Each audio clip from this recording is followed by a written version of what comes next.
샬롬 샬롬 샬롬 샬롬 샬롬. 하나님 사랑합니다. 여러분 주 안에서 사랑합니다. 오늘 시편 36편 말씀이죠. 1절에서 12절 악인과 의인의 삶을 우리 살펴봅니다. 다윗의 고백이죠. 악인의 죄가 그의 마음속으로 이르기를 그의 눈에는 하나님을 두려워하는 빛이 없다 하니 그가 스스로 자랑하기를 자기의 죄악은 드러나지 아니하고 미움을 받지도 아니하리라 하미로다. 그 입에서 나오는 말은 죄악과 소금이라 그는 지혜와 선행을 그쳤도다. 네, 이렇게 고백되어지고 있습니다. 9절에 보니까 진실로 생명의 원천이 주께 있사오니 주의 피다니 소리가 빛을 보리이다. 주를 아는 자들에게 주의 인자하심을 계속 베푸시며 마음이 정직한 자에게 주의 공의를 베푸소서. 교만한 자의 발이 내게 이르지 못하게 하시며 악인들의 손이 나를 쫓아내지 못하게 하소서. 악을 행하는 자들이 거기서 넘어졌으니 엎드러지고 다시 일어날 수 없으리이다. 네, 주의 인자하심이 어찌 그리 보배로운지요. 사람들이 주의 날개 그늘 아래 피하나이다. 하나님께서 보호하시고 사랑하시고 의의 길을 가는 자들에게는 이렇게 보호해 주신다. 악인들은 넘어지죠. 못 일어납니다. 사람들 가운데 이렇게 악인과 의인이 있습니다. 그런데 사실은 악인은 나는 천하의 악한 사람이라고, 의인은 나는 세상에 바르고 바르게 사는 사람이라고 얼굴에 쓰여 있지 않아요. 보면 악한 사람도 아주 전혀 그럴 것 같지 않은 사람이 있고 선한 사람도 그렇게 선하게 보이지 않는 그런 사람도 있습니다. 악인과 의인이라고 하는 것 단순히 도덕적인 의미보다는 영적인 의미의 표현이다. 이렇게 말할 수가 있죠. 그리스도인이 말하는 악인과 의인이라는 표현에는 어떤 사람이 하나님과의 관계에 대해서 자신이 어떻게 하나님을 생각하느냐 하는 점과 관계가 있습니다. 왜냐하면 인생은 누구나 하나님과 어떤 관계를 맺고 살아가느냐가 굉장히 중요하죠. 그 사람이 악인이 될 수도 있고 의인이 될 수도 있습니다. 하나님과 어떤 관계로 살고 있는지에 다 따라서. 그래서 오늘 보면 시편 36편 1절에서 12절의 말씀을 중심으로 의인과 악인의 삶에 대해서 몇 가지 구분해 보도록 하죠. 먼저 악인의 삶입니다. 사람의 외모나 성품이 아무리 바르고 오라도 하나님 앞에서 악인이 될 수가 있다는 걸 잊지 말아야 됩니다. 단순히 나쁜 짓을 하지 않고 다른 사람을 괴롭게 하지 않는다 해서 악인이 아닌 것이 아니라는 거죠. 시인은 본문 1, 2절에 악인의 모습에 대해서 말합니다. 악인의 마음 깊은 곳에는 죄의 속삭임만 있어 그의 눈에는 하나님을 두려워하는 기색이 조금도 없다. 그의 눈빛에 지나치게 의기양양하고 제 잘못을 찾아서 버릴 생각이 없는 사람. 남의 말에 전혀 귀를 기울이지 않습니다. 나만 제일 잘났다. 이런 얘기 우리 잘하죠. 저만 제일 잘났대. 이런 얘기 많이 합니다. 이런 시인의 고백에서 악인이 어떤 존재인가라는 것을 여러분들 좀 짐작이 가십니까? 아주 교만한 사람, 하늘 아래 나밖에 없다. 유아독전 이렇게 생각하는 사람이라는 거죠.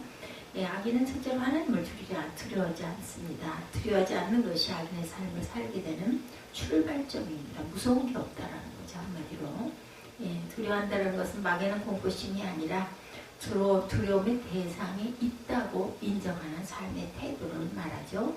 두려운 감정을 경외감이라고 달리 표현할 수도 있겠습니다. 우리 옛말에 하룻감아지 범무서운 줄 모른다라는 말이 있습니다. 그 말의 의미는 태어난 지 얼마 안 된 강아지는 호랑이가 뭔지 몰라요. 그러니까 무서운 게 없죠.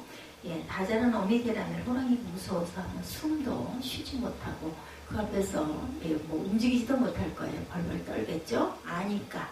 우리말에 무식하면 용감하다라는 말이 바로 이런 경우입니다. 초보 운전자들이 모르고 막 가잖아요. 이게 무식하면 용감하다 이런 이야기 많이 합니다. 악인의 모습이 바로 이렇다. 악인은 하나님을 알지도 못하고 인정하지도 않습니다. 그리고 악인은 하나님에 대하여 알려고 하는 생각조차도 갖고 있지 않습니다. 그러므로 하나님에 대해서는 보이지 않으니까 두려움도 경외감도 없습니다. 이처럼 하나님을 인정하지 않는 사람은 두려운 것이 전혀 없기 때문에 자기 마음대로 자기 판단에 좋은 대로 행동하고 삽니다. 그래서 하나님이 없으면 죄도 없는 것이다. 다음으로 시인은 본문에서 노래하기를 악인의 삶에는 지혜와 선행이 없다 이렇게 말합니다. 그래서 본문 2, 3절에 시인은 노래하기를 그의 눈빛은 지나치게 의기양양하고 제 잘못을 찾아서 버릴 생각이 전혀 없다. 그의 입에서 나오는 말이란 사기와 속임수뿐이니 슬기를 짜내어서 좋은 말을 하기는 이미 틀렸다라고 합니다. 예, 야훼 하나님을 떠나면 지혜가 없어지죠. 예, 본문에 나오는 선행과 좋은 일은 하나님을 기쁘게 하는 모든 행동을 의미합니다. 그런데 실은 하나님을 기쁘게 하는 것이 무엇인지를 알아야만 그렇게 행동할 수가 있겠죠. 그래서 범사에서 창조주 하나님의 존재를 인정하고 그분을 겸손히 의지하고 경외하는 사람이라야 하나님을 기쁘게 해드릴 수가 있다는 겁니다. 히브리서 기자는 히브리서 11장 6절에서 분명하게 말하기를 믿음이 없이는 하나님을 기쁘시게 할 수 없나니 이렇게 말하죠. 하나님께 나아가는 사람은 하나님께서 계시다는 것과 하나님께서 자기를 찾는 사람에게 상 주시는 분이라는 것을 믿어야 한다 이렇게 증거되어 있습니다. 그리고 전도자는 전도서 9장 1절에서 내가 깨달은 것은 의로운 사람들과 지혜로운 사람들이 하는 일을 하나님이 조종하신다는 것, 그들의 사랑과 미움까지도 하나님께서 조종하신다 이렇게 말씀합니다. 사람은 아무도 자기 앞에 놓여 있는 일을 알지 못합니다. 내 앞에 뭐가 있는지 바로 코앞에 있는 일도 우리가 한 치 앞을 못 본다고 그러죠. 양이 그렇다고 하죠. 그래서 방향도 모르고 앞에 낭떠러지가 있어도 그냥 앞으로 나아간다고 합니다. 이런 모습이 바로 우리 사람들의 모습이기도 하다. 이처럼 지혜로운 사람은 창조주 하나님에 대한 믿음이 있고 모든 일에 하나님을 인정하면서 의지하고 살기 때문에 지혜 있는 사람만이 하나님을 기쁘시게 할 수 있다. 우리 사람 간에도 나를 아주 믿고 엄청 따르는 사람, 우리 미워하거나 나 너 몰라 이렇게 얘기하는 사람 없죠. 하나님도 마찬가지라는 거죠. 근데 악인은 그렇지가 않다. 야훼 하나님의 자비와 사랑을 싫다고 거절하고 떠난 사람을 보면 자신의 삶의 자리에서 하나님을 제외시키고 내가 내 지혜로 살아간다라고 생각을 한다는 거죠. 지혜가 떠난 사람이 선행 좋은 일이 떠날 수밖에 없습니다. 왜냐하면 하나님을 떠난 것은 악이고 하나님의 뜻을 벗어난 것이고 죄이기 때문에 하나님을 떠난 삶에서 참 지혜가 생겨날 수가 없겠죠. 지혜자는 잠언 9장 10절에서 야훼를 경외하는 것이 지혜의 근본이라고 말하죠.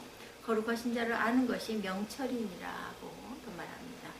예, 지혜자는 분명하게 말하기를 지혜의 근본이 무엇이라 했는가 하면 야훼를 경외하는 것이다 라고 말합니다.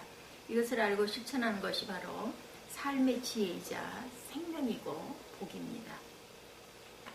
그런데 악인에게는 진정한 지혜가 없습니다. 왜냐하면 늘상 하나님을 떠나 살고 있고 어떤 자리에서도 전능하신 하나님을 인정하지 않기 때문이죠.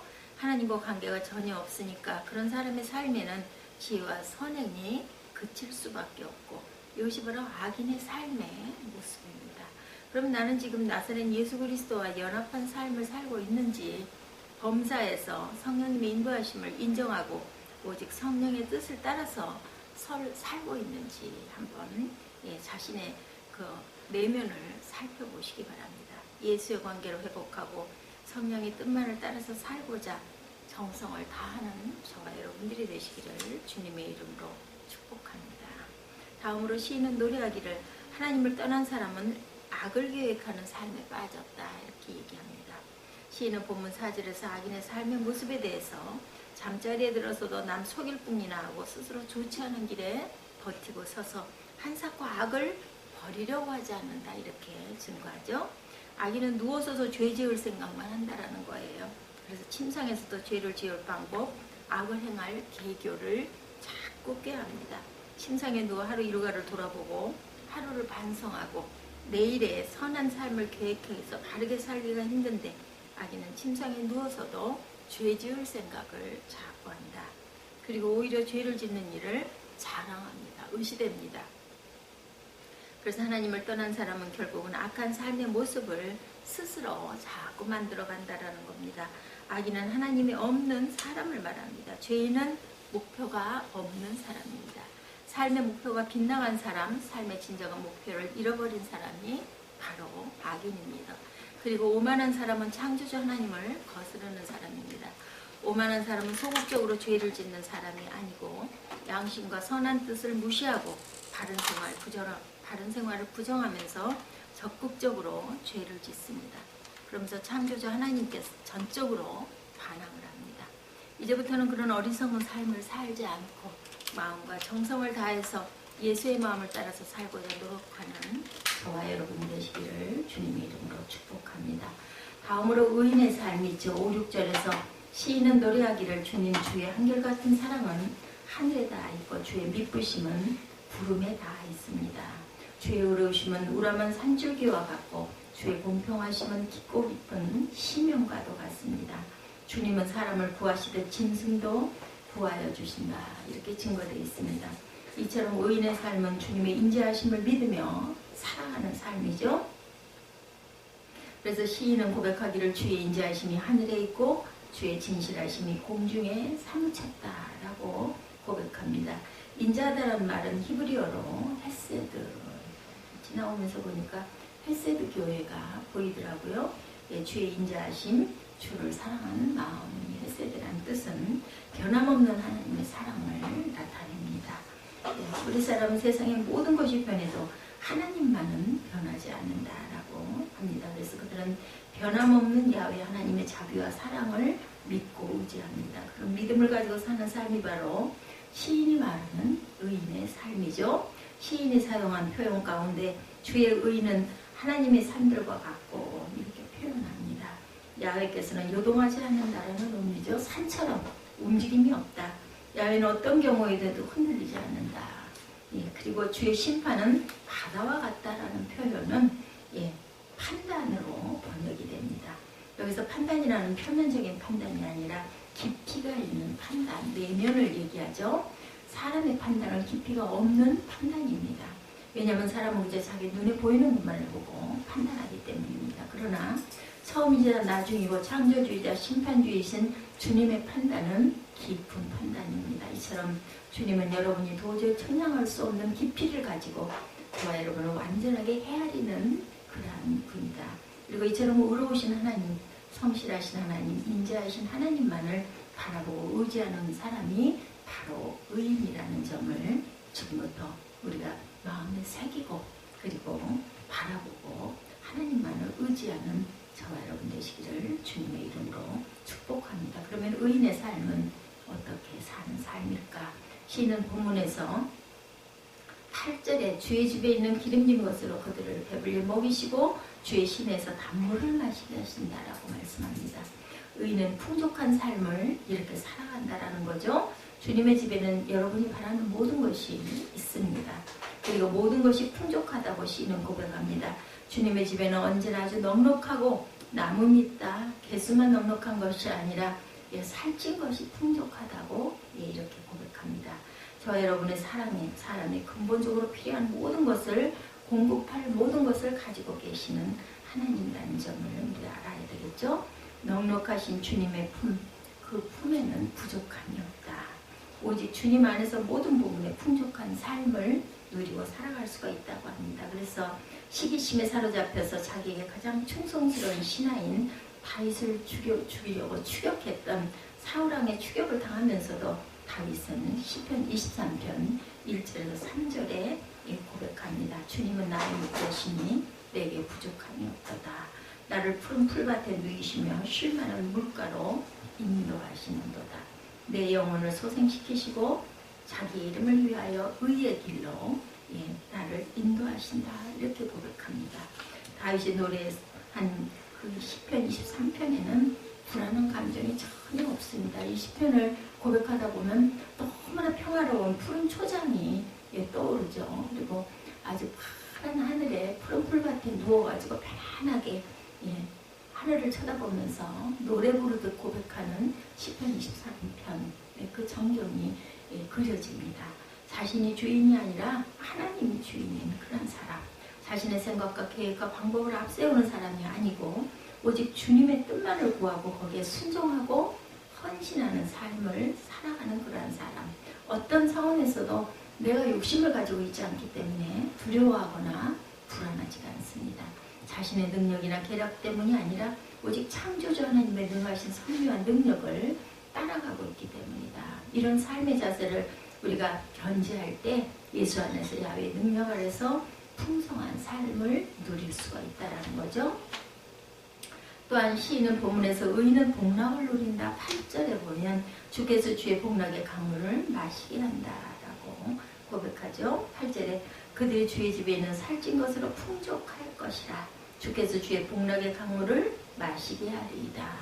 시인의 본문에서 사용한 주의 복락의 강물을 마시게 하리이다라는 표현은 주님께서 의인에게 복되고 즐거운 삶을 살게 해주실 거라는 의미입니다.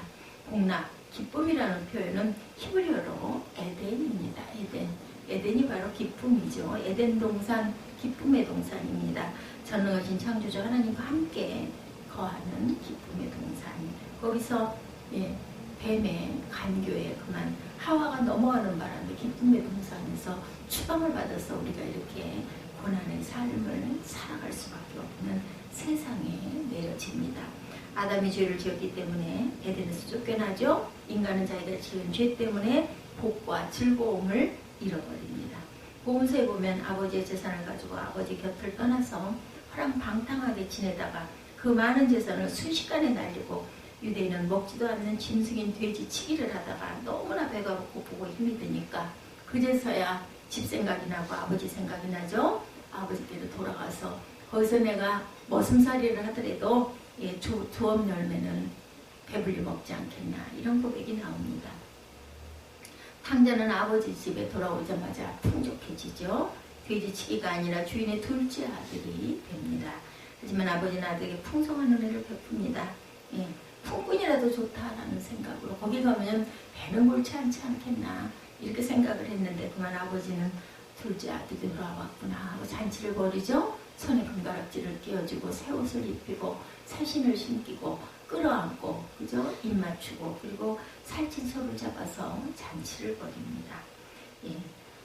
아버지께로 돌아오기 전엔 아들은 아들이었지만 굶주린 돼지치기 아들이었고 배고픈 아들이었고 돼지와 함께 먹을 것을 나누어야만 했던 비참한 아들이었는데 그렇게 된 것은 오직 아버지를 떠났기 때문이었었죠. 자기 자신이 주인이 되려고 했기 때문입니다. 내가 어디든 가서 성공해서 나 혼자 잘 먹고 잘 살 거야. 나 자신 있어. 이렇게 교만하게 떠났다가 그만 아주 쫄딱 망하고 굶어 죽게 생겨가지고 아버지를 찾아옵니다. 지금 많은 사람들이 느끼려는 기쁨은 하나님 아버지를 떠나서 얻으려는 잘못된 기쁨이고 있는 것 같지만 존재하지 않은 허망한 기쁨이라는 점을 우리가 깨달아야 합니다. 허망한 즐거움이 아니라 저와 여러분이 의를 행하였을 때 느끼는 기쁨, 스스로의 힘으로 여러분보다 연약한 이웃을 돕고 사랑했을 때 여러분에게 주어지는 기쁨을 한번 사모해 보시기 바랍니다.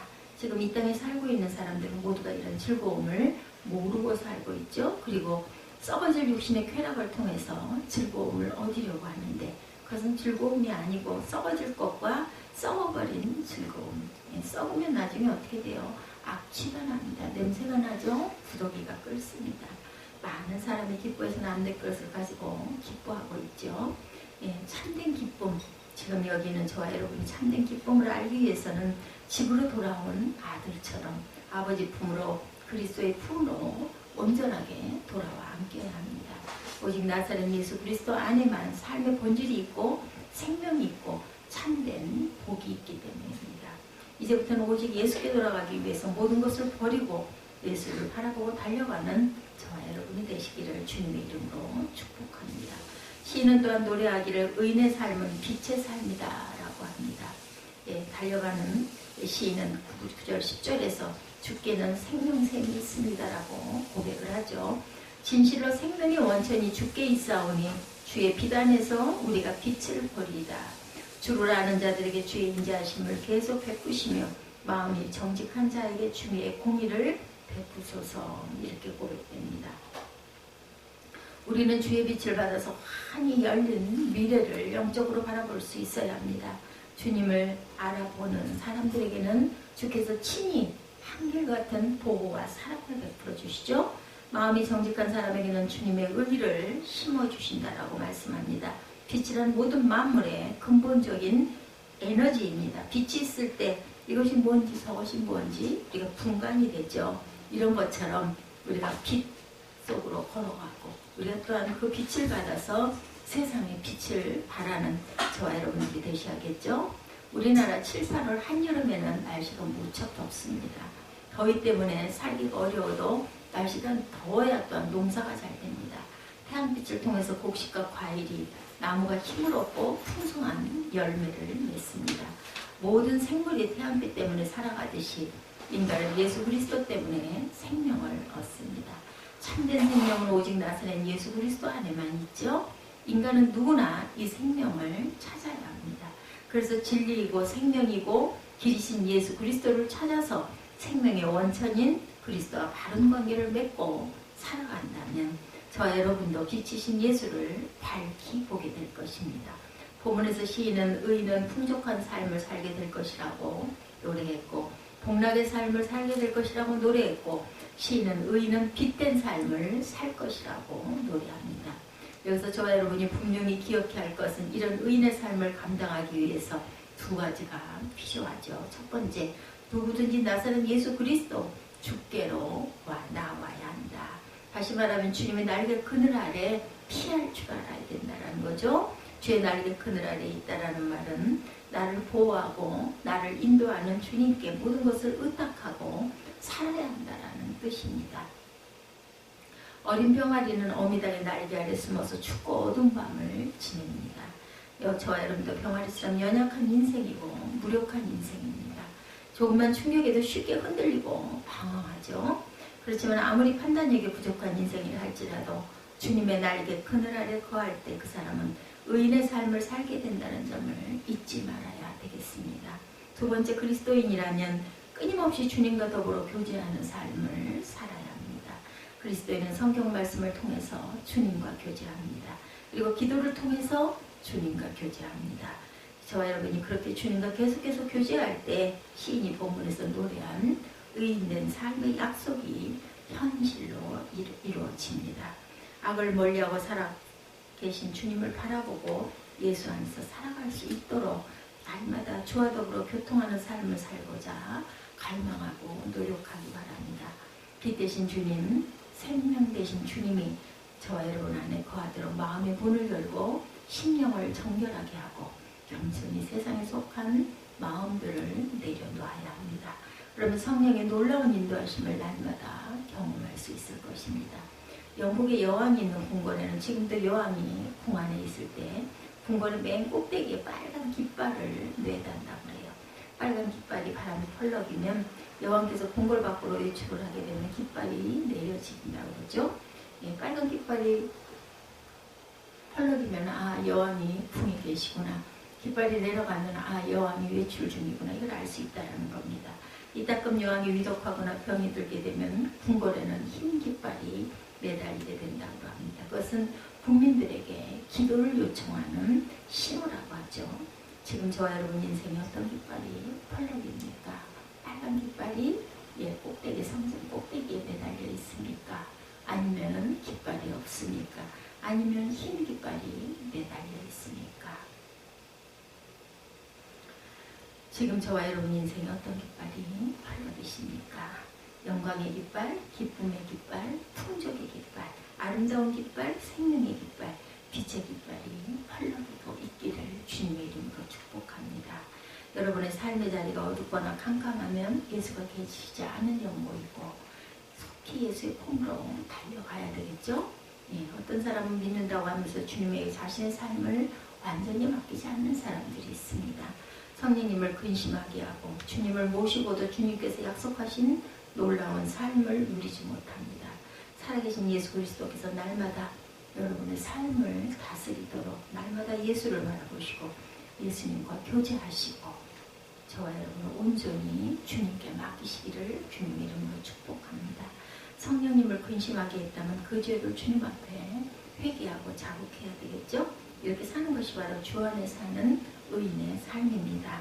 주님과 상관없이 내 마음대로, 내 생각대로, 내 계획대로, 내 경험대로 살아가는 것은 도덕적으로는 아무런 문제가 없다 할지라도 의인의 삶이 될 수가 없습니다. 세상에는 의인과 악인 두 종류의 사람이 기찻길이 마주 향하고 달리듯이 달리고 있죠. 마저 같이 만나지를 못해요. 끝까지 의인의 삶과 악인의 삶은 평행을 이루고 갑니다.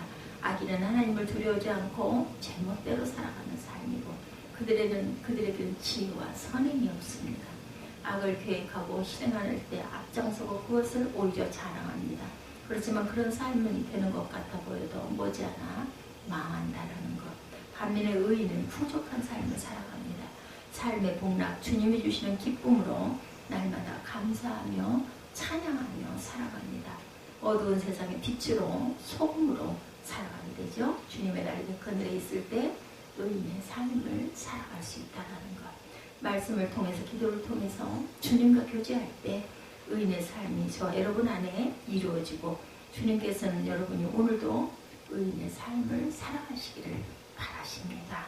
또한 여러분의 생애가 이 땅에서 가는 날까지 여러분을 지켜주시고 인도해 주시는 삶이라는 것을 잊지 않는 저의 힘 되시고 그런 삶을 살고자 정성을 다해서 마음을 다해서 뜻을 다해서 그저 하나님을 겸손히 모시고 순종하는 여러분들 복된 인생이 되시기를 주님의 이름으로 축복합니다.